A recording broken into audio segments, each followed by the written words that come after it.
भाई और बहनों, सबसे पहले नए साल की शुभकामनाएं व्यक्त करता हूं। गुजरात की जनता की ओर से आज मैं प्रधानमंत्री आवास योजना और उसमें आदरणीय प्रधानमंत्री नरेंद्र भाई मोदी की जो कल्पना कि सभी गरीबों को आवास मिले, इस कार्यक्रम में लाइट हाउस में इस कार्यक्रम द्वारा आपने जो हम सभी को प्रोत्साहित किया है, आपका मैं आभार प्रकट करता हूं। आज का ये कार्यक्रम गरीब और मध्यम वर्ग के लोगों के लिए बहुत ही खास है, क्योंकि आज लाइट हाउस प्रोजेक्ट का शिलान्यास माननीय प्रधानमंत्री जी के कर कमलों से कर रहे हैं। देश के 6 शहरों में गुजरात के राजकोट को भी इस प्रोजेक्ट के लिए चुना गया है। इसके लिए मैं आदरणीय प्रधानमंत्री जी का हार्दिक स्वागत करता हूं। लाइट हाउस प्रोजेक्ट के तहत 118 करोड़ रुपए की लागत से 1124 LHP का निर्माण किया जाएगा। आज से 4-5 साल पहले सामान्य व्यक्ति के लिए शहरों में मकान लेना ये एक बहुत ही मुश्किल विषय था। गरीब परिवार के पास उसका पक्का मकान हो, इस बारे में तो कोई बात भी नहीं कर सकता था।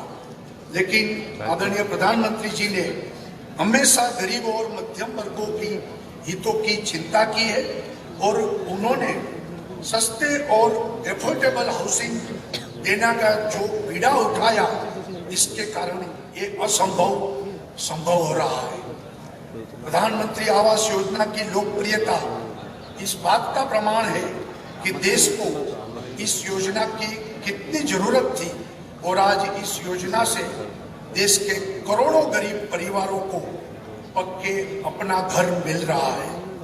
हमारी सरकार ये सुनिश्चित करेगी कि लाइट हाउस प्रोजेक्ट के बिना किसी बाधा के तय समय में ये काम पूरा हो। साथ ही हमारा प्रयास रहेगा कि इस प्रोजेक्ट को इस तरह से लागू किया जाए जो देश के बाकी राज्यों के लिए एक नया मॉडल बने। गुजरात हमेशा नई तकनीक और अपनाने में आगे रहा है और लाइट हाउस प्रोजेक्ट में भी हम नई तकनीक को अपना रहे हैं। इस नई तकनीक के तहत टनल फॉर्मवर्क सिस्टम का उपयोग किया जाएगा और इस तकनीक को पहली बार इतने बड़े पैमाने पर अपनाया जा रहा है। तेज निर्माण, स्टेबिलिटी और लागत में भी कमी के कारण ये तकनीक बहुत लोकप्रिय हो रही है। मुझे भी पूरा विश्वास है कि गुजरात के इंजीनियर्स इस तकनीक का बहुत ही अच्छा उपयोग करेंगे। आज एक और सौभाग्य की बात है कि गुजरात को आज 3 अवार्ड से सम्मानित किया जा रहा है। प्रधानमंत्री आवास योजना शहरी क्षेत्र में अंतर्गत गुजरात को पॉलिसी इनिशिएटिव अवार्ड दिया जा रहा है।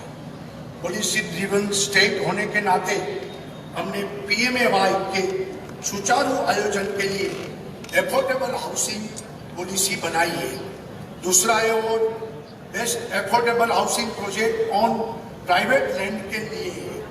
इसके तहत गुजरात में 42,000 से अधिक मकानों को मंजूरी दी गई है। तीसरा award in slum rehabilitation category के लिए दिया जा रहा है।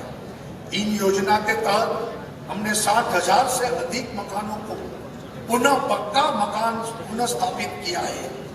इस अपने आप में एक अनूठी योजना है।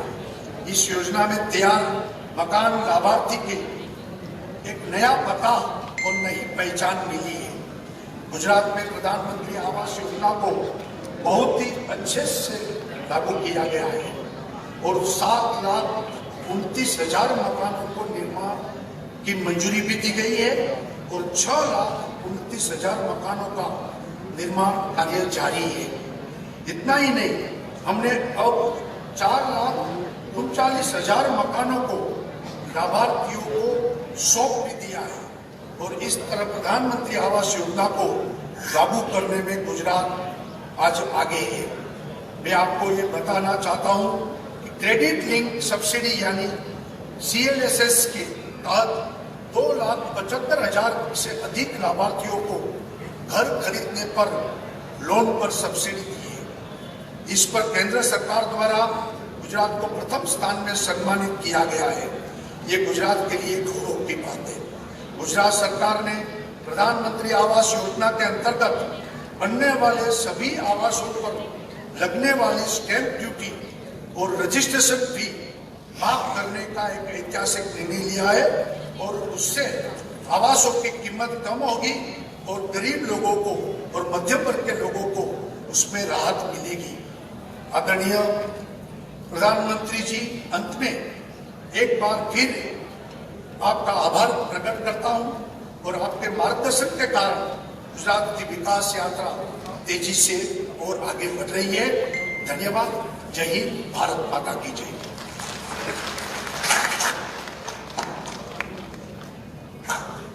माननीय मुख्यमंत्री जी का बहुत बहुत धन्यवाद। अब मैं माननीय मुख्यमंत्री तमिलनाडु से इस अवसर पे उनके संबोधन के लिए निवेदन करूंगा। वणक्कम। Honorable Prime Minister ji, Honorable Governors, Honorable Union Minister for Housing and Urban Affairs, Honorable Chief Ministers, Honorable Deputy Chief Minister, Honorable Members of Parliament and Officers, Happy New Year to all.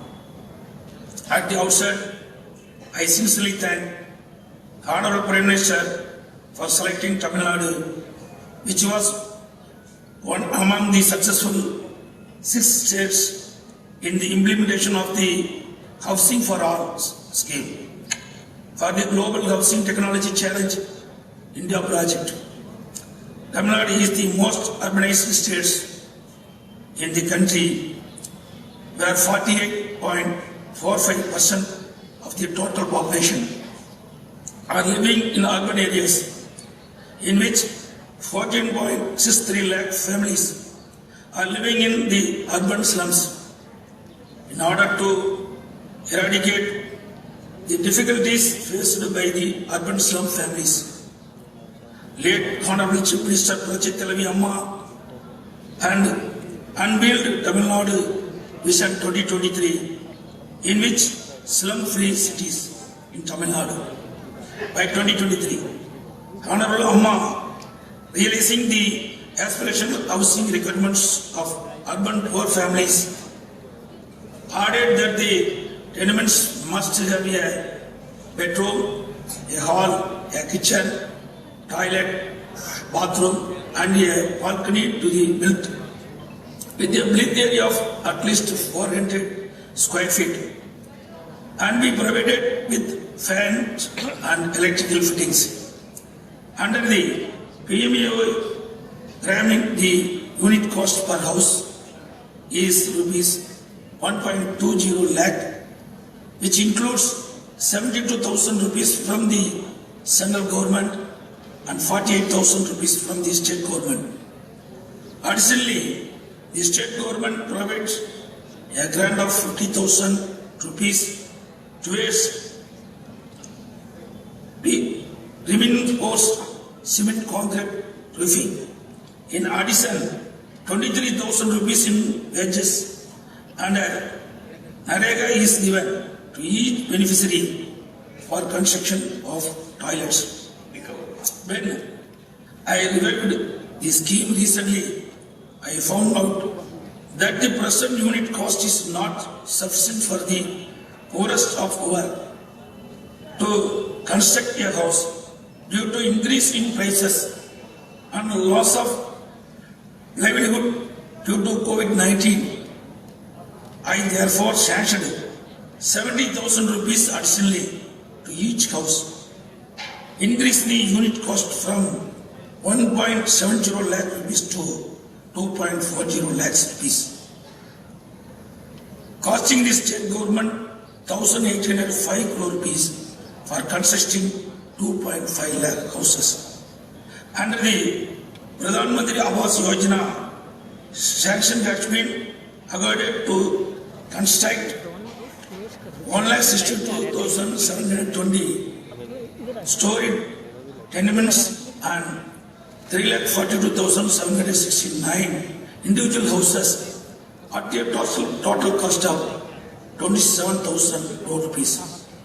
The Government of India, under the Global Housing Technology Challenge, has sanctioned the construction of 1,152 tenements with an area of 413 square feet at Perumbakkam, Chennai, at a cost of 160.27 crore rupees. The project will also include social amenities like a ration shop, 2 Anganwadi centers, a library, a milk booth, and 6 shops.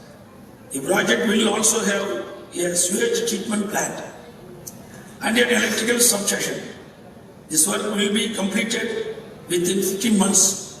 This technology will ensure eco-friendly construction fit for diverse climatic quality standards and disaster sound houses.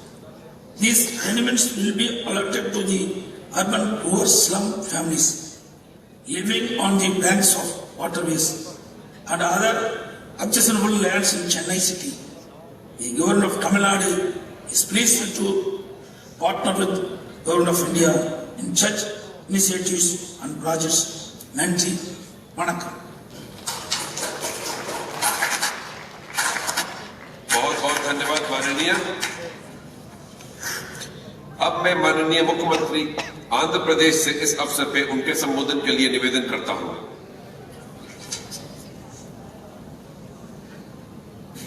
Esteemed Prime Minister Shri Narendra Modi, Honorable Minister for Housing and Urban Affairs Shri Hardeep Singh Puri ji, Honorable Chief Ministers of other participating states, Secretary Ministry of Housing and Urban Affairs, and other senior officials from the Government of India.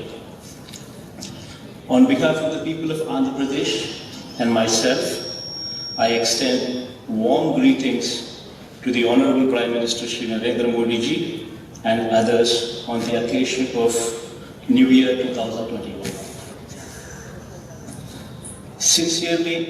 I sincerely wish that the New Year brings joy and prosperity in the lives of 130 crore Indians. I am sure that in 2021, under the visionary leadership of the Honorable Prime Minister, Indian economy would regain its lost momentum and the country as a whole would completely recover from the adverse impacts of the COVID-19 pandemic. Honorable Prime Minister has envisioned housing for all by 2022, by which year the nation would complete 75 years of its independence. The program is of particular relevance to the state of Andhra Pradesh, which is vulnerable to natural disasters like cyclones, heavy rains, floods, etc. Due to its long coastline of 974 kilometers, due to the vagaries of nature, it is the poor who suffer the most in the absence of a permanent house. In line with the Honorable Prime Minister's vision, Andhra Pradesh has taken the lead in the country in implementation of PMAY Urban. We have observed that majority of the urban poor do not possess a house site and therefore unable to construct a house of their own. Government of Andhra Pradesh has taken a special drive to provide house sites to 30.75 lakh eligible deserving poor people throughout the state. For this purpose, 68,677 acres of land, which includes 25,433 acres of government land as well, has been procured, plotted and distributed to the eligible poor families. 16,098 EWS, economically weaker section housing colonies, are being developed in urban development authority areas in the state. And it is the endeavor of the government to provide required infrastructure in terms of roads, drains, water and electricity, along with other necessary social infrastructure in these housing colonies, apart from providing the houses, to ensure a decent, livable requirement for the urban core. It is estimated that an amount of 12,410 crores would further be required for providing the necessary physical infrastructure in these housing colonies. 20.21 lakh houses, sir, have been sanctioned so far for the state of Andhra Pradesh under this scheme. My government will ensure that these sanctioned houses are completed as per schedule before 2022. And we are very grateful to you, sir, for having sanctioned this 20.21 lakh houses. I also wish to draw your kind attention to a policy decision taken by our government, sir. The houses and the house sites are being registered in the names of women beneficiaries only, sir. We are sure that this would go a long way in promoting women empowerment and in ensuring financial security for women. Construction of such a large number of houses within the stipulated time frame is difficult without the adoption of new construction methodologies, innovative thinking, and precise planning. In our case, we've gone ahead in Andhra Pradesh procuring the entire land required so as to avoid any hiccups in this grand endeavor. We are thankful for the Honorable Prime Minister for having encouraged us in this regard. While I also congratulate the Honorable Prime Minister for launching Global Housing Technology Challenge India for identifying sustainable, eco-friendly, and disaster-resilient technologies from across the globe for housing and construction sector. At this crucial juncture, when the outbreak of the COVID-19 pandemic has resulted in the consumption taking a nosedive and consequently aggregate demand witnessing a steep fall, construction of houses at this mammoth scale will give a huge boost to the economy, besides providing massive employment to people belonging to 30 occupational categories, such as masons, carpenters, people engaged in plumbing, etc., contributing to post-COVID economic revival. Sir, Government of Andhra Pradesh has traveled a great distance towards achieving this goal of housing for all by 2020. By distributing house plots to all the 100% eligible poor families and sanction of houses to 67% of the eligible poor families as well, sir. An additional sanction of 8.95 lakh houses by Ministry of Housing and Urban Affairs and the sanction of soft loans of rupees 12,410 crores by HUDCO or any other financial institutions for the infrastructure development in these housing colonies will help Government of Andhra Pradesh to complete its journey towards achieving the desired goal of housing for all, as the dream of the Honorable Prime Minister also is. So in the end, I would like to state that it is a privilege and honor for the state of Andhra Pradesh to be selected as one of the best performing states in the country in implementation of PMAY advocacy. With all humility, I accept the award on behalf of the people of Andhra Pradesh and express my profound gratitude, sir, for the support rendered by the Honorable Prime Minister and the central government in achieving this monumental objective. Thank you, sir.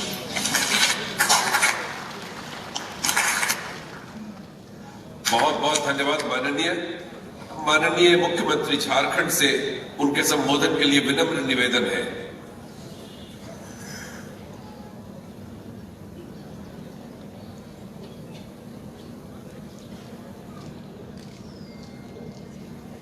आज यहाँ झारखंड से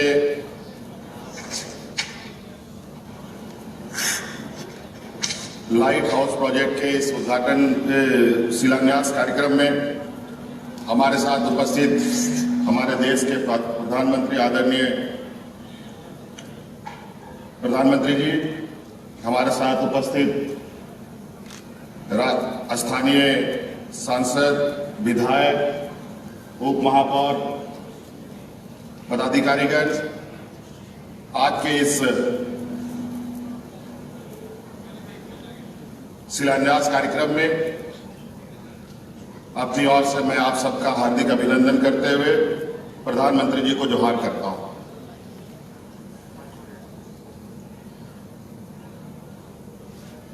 निश्चित रूप से light house project जो आज 7 राज्यों में एक साथ शिलान्यास किया जा रहा है,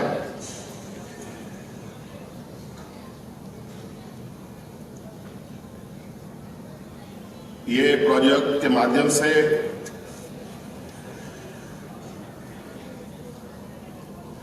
विभिन्न राज्यों में रहने वाले गरीब, कम आय वाले लोगों को लाभ मिलेगा। आदरणीय प्रधानमंत्री जी, निश्चित रूप से एक लंबी दूरदर्शिता के साथ आपने ये योजना प्रारंभ किया है। वैसे हम वर्षों से लगातार ग्रामीण और शहरी क्षेत्रों में गरीबों को आवाज दे रहे हैं।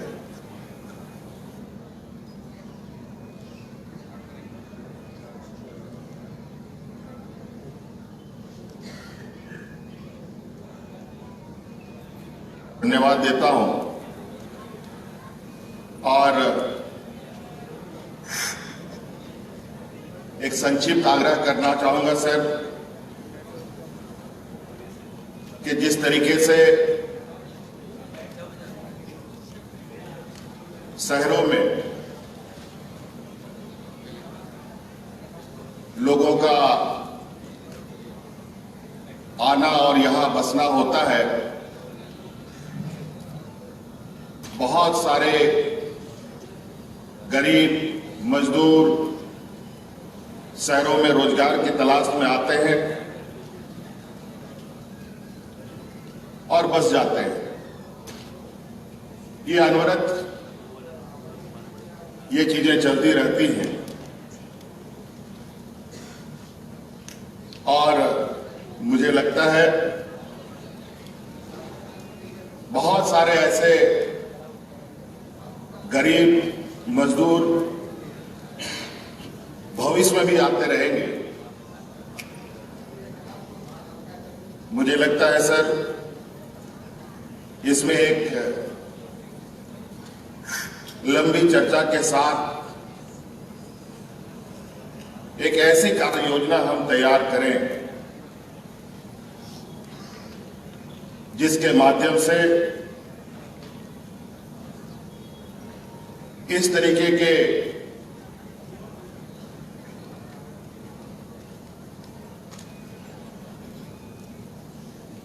लोगों को हम लोग समय समय पर मदद पहुंचा सकें।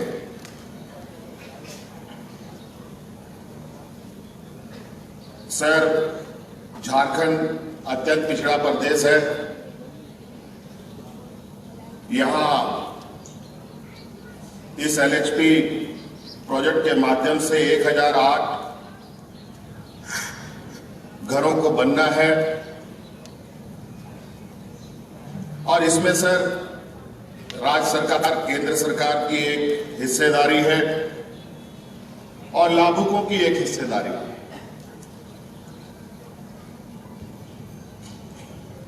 इसमें मैं यही कहना चाहूंगा सर, मेरा आग्रह होगा कि झारखंड में लोगों की आय बहुत कम है। मजदूर तबके के लोग इस राज्य में अधिक वास करते हैं। हम उन मजदूरों के ऊपर अधिक से अधिक आर्थिक बोझ कैसे कम हो, इस पर थोड़ा सा मुझे लगता है कि और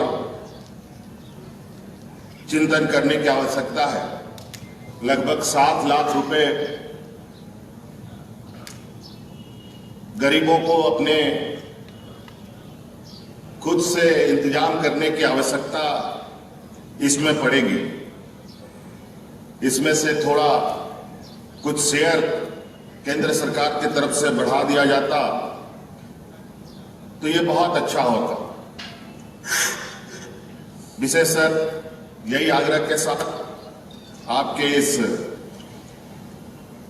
आज के इस शिलान्यास कार्यक्रम में मैं अपनी बातों को समाप्त करता हूं। बहुत बहुत धन्यवाद और नए साल की बहुत बहुत शुभकामनाएं यहां उपस्थित विभिन्न राज्यों के सभी मुख्यमंत्री को सबको जोहार। बहुत बहुत धन्यवाद माननीय। आज के इस शुभ अवसर पर प्रधानमंत्री आवास योजना शहरी के क्रियान्वयन में उत्कृष्ट कार्य प्रदर्शन करने वाले 4 राज्य, 20 नगर निकाय एवं 88 लाभार्थियों को प्रधानमंत्री आवास योजना पुरस्कार 2019 से सम्मानित किया जा रहा है। इसके अलावा बेस्ट प्रैक्टिसेस एंड इनोवेशंस हेतु राज्य एवं केंद्र शासित प्रदेशों को विभिन्न श्रेणियों में 9 विशेष पुरस्कारों से भी सम्मानित किया जा रहा है। माननीय प्रधानमंत्री जी से विनम्र निवेदन है कि वे योजना के क्रियान्वयन में उत्कृष्ट प्रदर्शन करने वाले 4 राज्यों को सम्मानित करने का कष्ट करें। उत्तर प्रदेश राज्य द्वारा योजना में उत्कृष्ट प्रदर्शन कर प्रथम स्थान प्राप्त किया गया है। माननीय मुख्यमंत्री महोदय से सादर अनुरोध है कि वे माननीय प्रधानमंत्री जी से इस सम्मान को कृपा पूर्वक स्वीकार करें।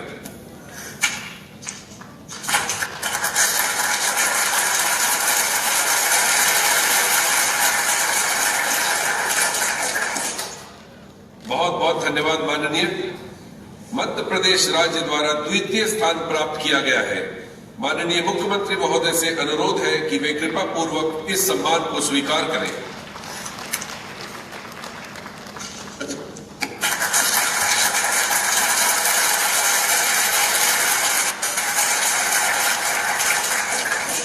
बहुत बहुत आभार माननीय। आंध्र प्रदेश राज्य द्वारा तृतीय स्थान प्राप्त किया गया है। माननीय मुख्यमंत्री महोदय से सादर अनुरोध है कि वे इस सम्मान को स्वीकार करें।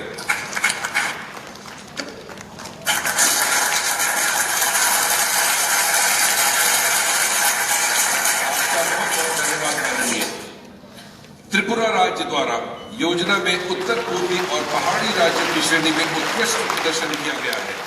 माननीय मुख्यमंत्री महोदय से अनुरोध है कि वो कृपा पूर्वक इस सम्मान को स्वीकार करें।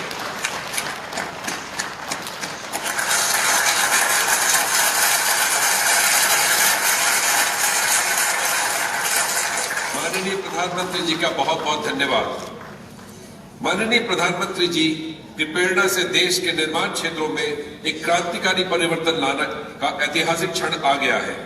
माननीय प्रधानमंत्री जी से आदरपूर्वक निवेदन है कि वे अपने कर कमलों से 6 शहरों में लाइट हाउस प्रोजेक्ट्स का रिमोट द्वारा इस शिलापट का अनावरण करते हुए शिलान्यास करने की कृपा करें।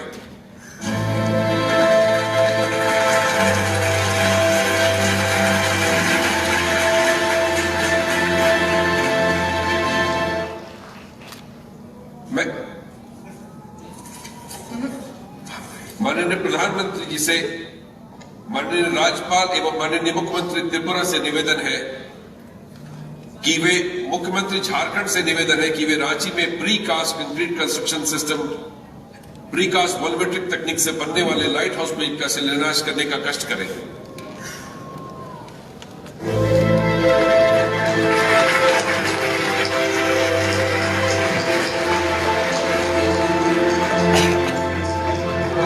धन्यवाद। अब माननीय प्रधानमंत्री जी से माननीय राज्यपाल एवं माननीय मुख्यमंत्री उत्तर प्रदेश से निवेदन है कि वे लखनऊ में stay in place homework system तकनीक से बनने वाले लाइट हाउस का शिलान्यास करने का कष्ट करें।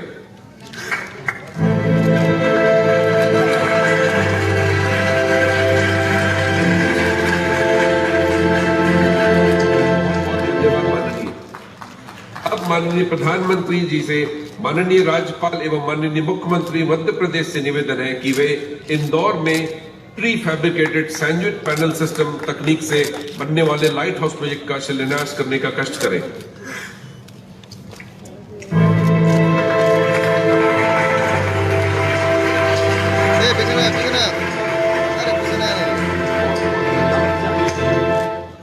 अब माननीय प्रधानमंत्री जी एवं माननीय मुख्यमंत्री गुजरात से निवेदन है कि वे राजकोट में मोनोलिथिक कंक्रीट कंस्ट्रक्शन तकनीक से बनने वाले लाइट हाउस प्रोजेक्ट का शिलान्यास करने का कष्ट करें।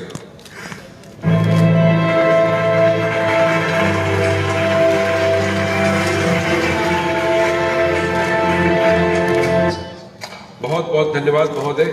अब माननीय प्रधानमंत्री जी से माननीय राज्यपाल एवं माननीय मुख्यमंत्री तमिलनाडु से निवेदन है कि वे चेन्नई में precast concrete construction system, precast component assembly at site तकनीक से बनने वाले लाइट हाउस प्रोजेक्ट का शिलान्यास करने की कृपा करें।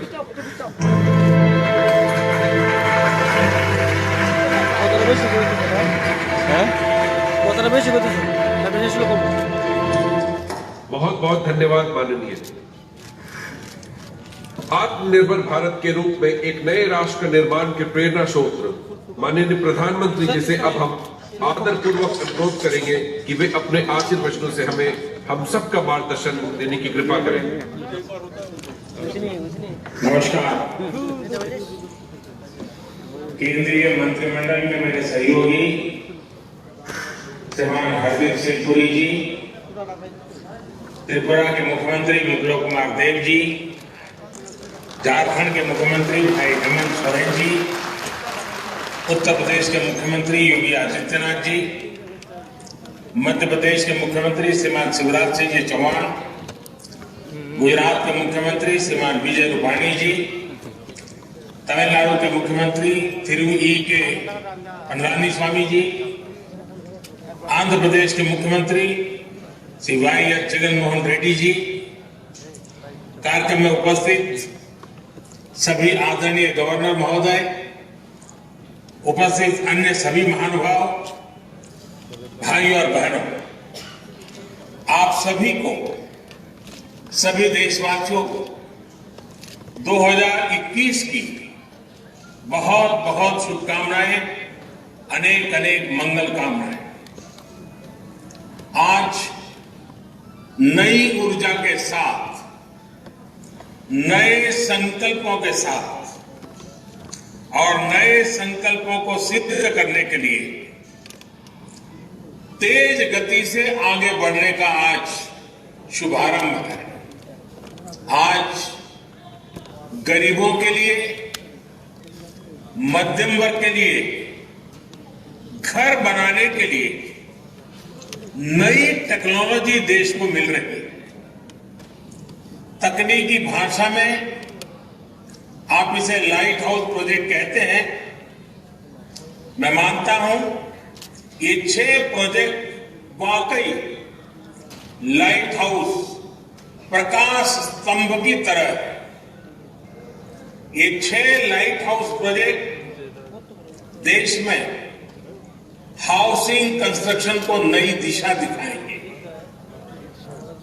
देश के पूर्व, पश्चिम, उत्तर, दक्षिण हर क्षेत्र से राज्यों का इस अभियान में जुटना कोऑपरेटिव फेडरलिज्म की हमारी भावना को और मजबूत कर रहा है। साथियों, ये लाइट हाउस प्रोजेक्ट अब देश के काम करने के तौर तरीकों का भी एक उत्तम उदाहरण है। हमें इसके पीछे जो बड़े विजन को भी समझना होगा। एक समय में आवास योजनाएं केंद्र सरकारों की प्राथमिकता में उतनी नहीं थी जितनी होनी चाहिए।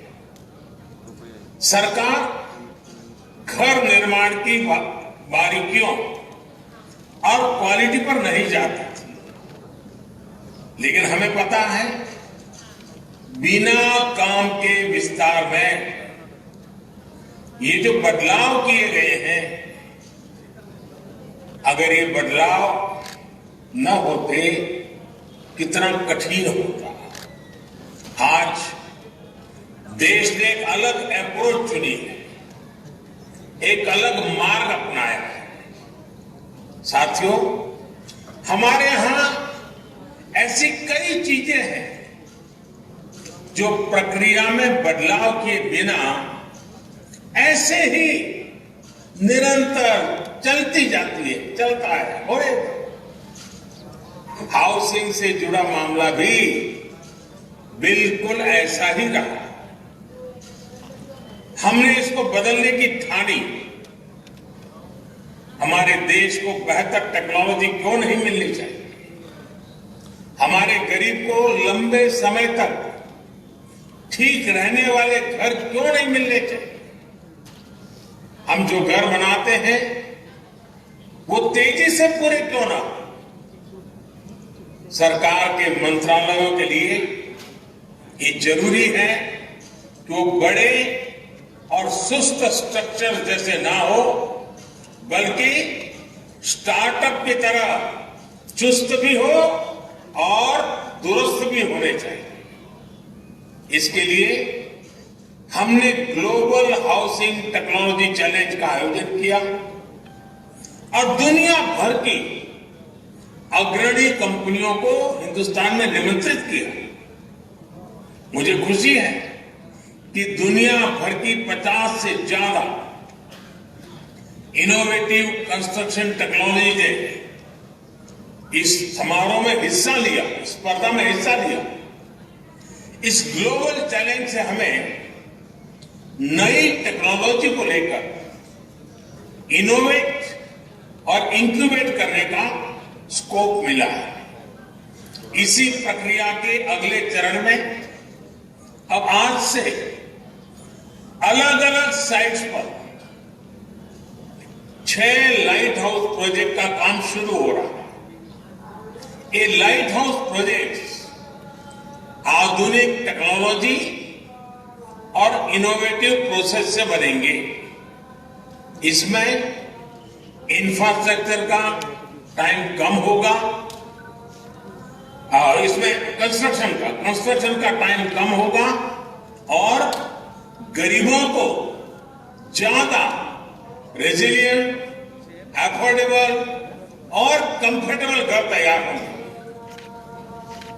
जो एक्सपर्ट्स हैं उन्हें तो इसके बारे में पता है, लेकिन देशवासियों को भी इनके बारे में जानना जरूरी है, क्योंकि आज ये टेक्नोलॉजी एक शहर में इस्तेमाल हो रही है, कल को इन्हीं का विस्तार पूरे देश में किया जा सकता है। साथियों, इंदौर में जो घर बन रहे हैं वो उनमें ईंट और गारे की दीवारें नहीं होगी, बल्कि pre fabricated sandwich panel system इसमें इस्तेमाल होगा। राजकोट में टनल के जरिए मोनोलिथिक कंक्रीट कंस्ट्रक्शन इस टेक्नोलॉजी का उपयोग करेंगे। फ्रांस की इस टेक्नोलॉजी से हमें गति भी मिलेगी और घर आपदाओं को झेलने में ज्यादा सक्षम भी बनेगा। चेन्नई में अमेरिका और फिनलैंड की प्री कास्ट कंक्रीट सिस्टम का उपयोग करेंगे, जिससे घर तेजी से भी बनेगा और सस्ता भी होगा। रांची में जर्मनी के 3D कंस्ट्रक्शन सिस्टम से घर बनाएंगे। इसमें हर कमरा अलग से बनेगा और फिर पूरे स्ट्रक्चर को वैसे ही जोड़ा जाएगा जैसे लेगो ब्लॉक्स के खिलौनों को जोड़ते हैं। अगरतला में न्यूजीलैंड की स्टील फ्रेम से जुड़ी टेक्नोलॉजी से घर बनाए जा रहे हैं। जहां भूकंप का खतरा ज्यादा होता है, वहां ऐसे घर बेहतर होते हैं। लखनऊ में कनाडा की टेक्नोलॉजी यूज कर रहे हैं, जिसमें प्लास्टर और पेंट की जरूरत नहीं पड़ेगी और इसमें पहले से तैयार पूरी दीवारों का उपयोग किया जाएगा। इससे घर और तेजी से बनेंगे। हर लोकेशन पर 12 महीनों में 1000 घर बनाए जाएंगे। एक साल में 1000 घर। इसका मतलब ये हुआ कि प्रतिदिन 2.5 से 3 घर बनाने की एवरेज आएगी। एक महीने में करीब करीब 90-100 मकान बनेंगे और साल भर में 1000 मकान बनाने का लक्ष्य है। अगली 26 जनवरी के पहले इस काम में ये सफलता पाने का इरादा है। साथियों, ये प्रोजेक्ट एक प्रकार से इंक्यूबेशन सेंटर्स ही होंगे, जिससे हमारे प्लानर्स, आर्किटेक्ट्स, इंजीनियर्स और स्टूडेंट्स सीख पाएंगे और नई टेक्नोलॉजी एक्सपेरिमेंट कर पाएंगे। मैं देश भर की इस प्रकार की सभी यूनिवर्सिटी से आग्रह करता हूं, सभी इंजीनियरिंग कॉलेज से आग्रह करता हूं कि इस फील्ड में जुड़े हुए आपके प्रोफेसर, आपकी फैकल्टी, आपके स्टूडेंट्स 10-10, 15-15 के ग्रुप बनाएं, एक वीक के लिए इन 6 साइट पर रहने के लिए चले जाएं, पूरी तरह उसका अध्ययन करें, वहां की सरकारें भी उनको मदद करें और एक प्रकार से देश भर की हमारी यूनिवर्सिटी के लोग ये जो पायलट प्रोजेक्ट हो रहे हैं, एक प्रकार से इंक्यूबेटर्स हो रहे हैं, वहां जाकर के टेक्नोलॉजी, और मैं ये चाहूंगा कि हमें आंख बंद करके किसी टेक्नोलॉजी को अडॉप्ट करने की जरूरत नहीं है।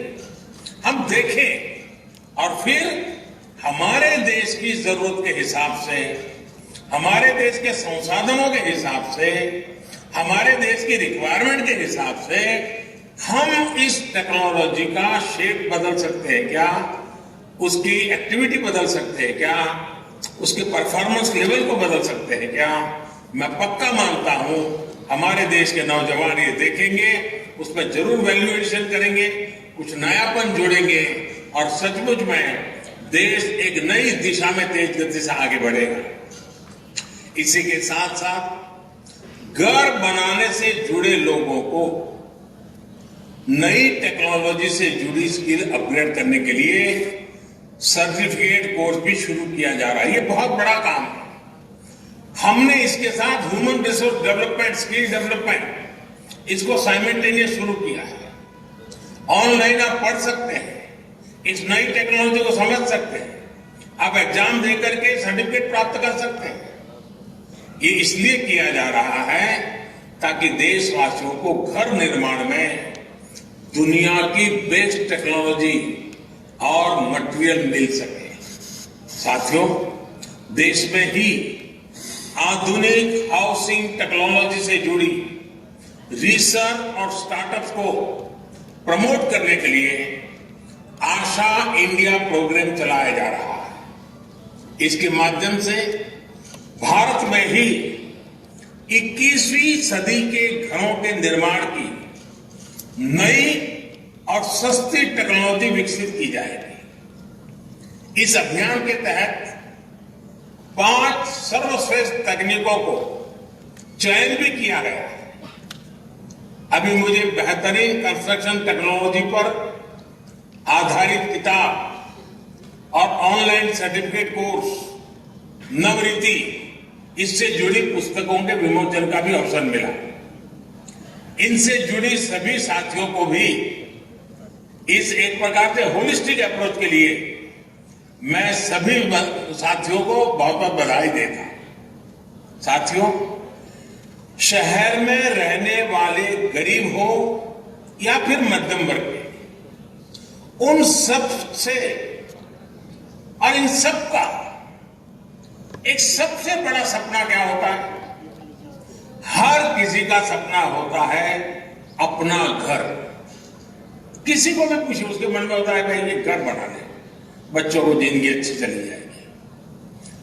वो घर जिसमें उनकी खुशियां जुड़ी होती हैं, सुख दुख जुड़े होते हैं, बच्चों की परवरिश जुड़ी होती है, मुश्किल के समय एक गारंटी भी जुड़ी होती है कि चलो कुछ नहीं है तो ये अपना घर तो है ही है।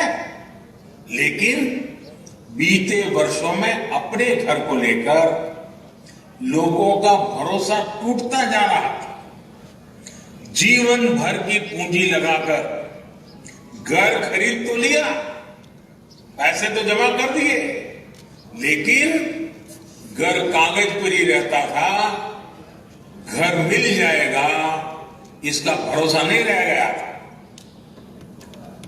कमाई होने के बावजूद भी अपनी जरूरत भर का घर खरीद पाएंगे इसका भरोसा भी डगमगा गया था।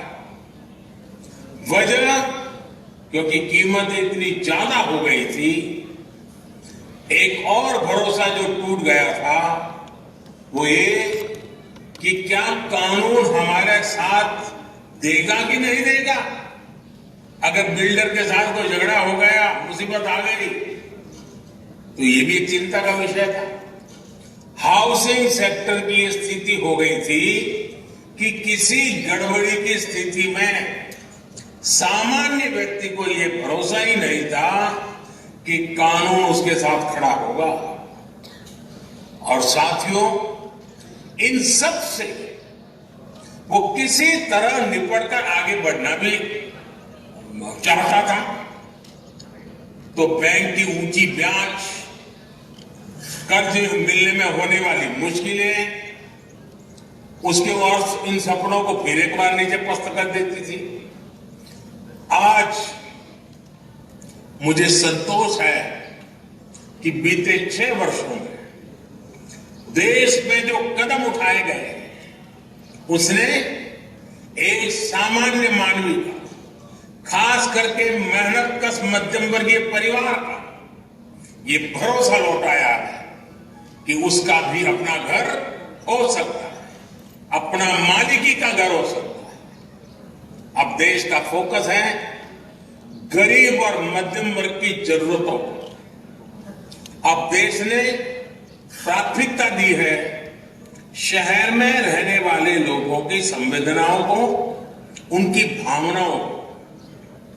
प्रधानमंत्री आवास योजना के तहत शहरों में बहुत ही कम समय में लाखों घर बनाकर दिए जा चुके हैं।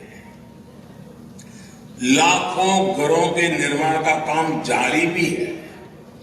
साथियों, अगर हम पीएम आवास योजना के तहत बनाए गए लाखों घरों के काम पर नजर डालें तो उसमें इनोवेशन और इम्प्लीमेंटेशन दोनों पर फोकस मिलेगा।